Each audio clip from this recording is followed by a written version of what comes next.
This is the Death Tribe of Indonesia. People who dig up their dead loved ones, dress them in new clothing, feed them, and even play with them. They do this every 3 to 5 years in what's considered the most expensive funeral in the world. For the Torajans, the dead are still very much a part of their family, to the point where they even keep them in their home. They are called tamakula, which means sick, and they are treated that way.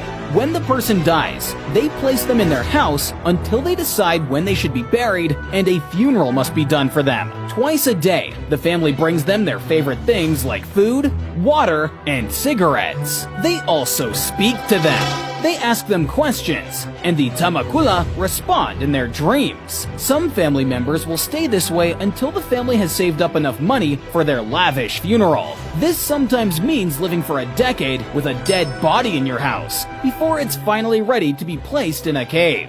So, instead of saving for a wealthy life, they save a fortune for an elaborate death. It's common for families to save for years to send off their loved ones correctly. And by correctly, we mean spending upwards of $50,000 on buffalo to sacrifice. Buffalo are the key to the afterlife. Their life's purpose is to guard against the demons and dangers of the underworld. They're so important that there's even an entire sacrificial buffalo market, with the most prized buffaloes being the ones with white marks on their skin, as it's believed they emit light as they travel through the darkness of the afterlife. The more buffaloes sacrificed, the faster your soul gets to Puya, their heaven, so the soul may finally rest. The sick are then shaken and spun to wake them up from their sleep in a festival known as Ma Nene, the Walking Dead Festival.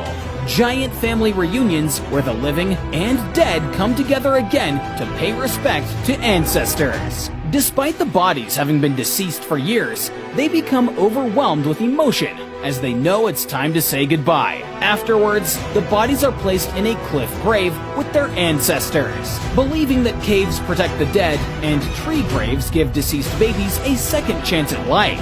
In their beliefs, those babies go back to their mothers. These wooden coffins are called tautau, and they depict those who have been put to rest in the cave, which is a luxury for royalty. It's like the Hall of Fame for the Torajan people. They believe that taking care of their ancestors will bring them fortune and luck. After death, every single body is subject to decomposition, and that's why Manene exists, to care for your family, which is why every 3 to 5 years, they open the tomb, get the corpse out, dress it up in new clothes, feed them, talk to them, and take pictures with them. It's a day of joy for the whole family. Death doesn't have to be something we're afraid of. It can be embraced and celebrated. And while the Torajans have a unique view on death, their rituals are just another way of filling our hearts with love when all we feel is pain.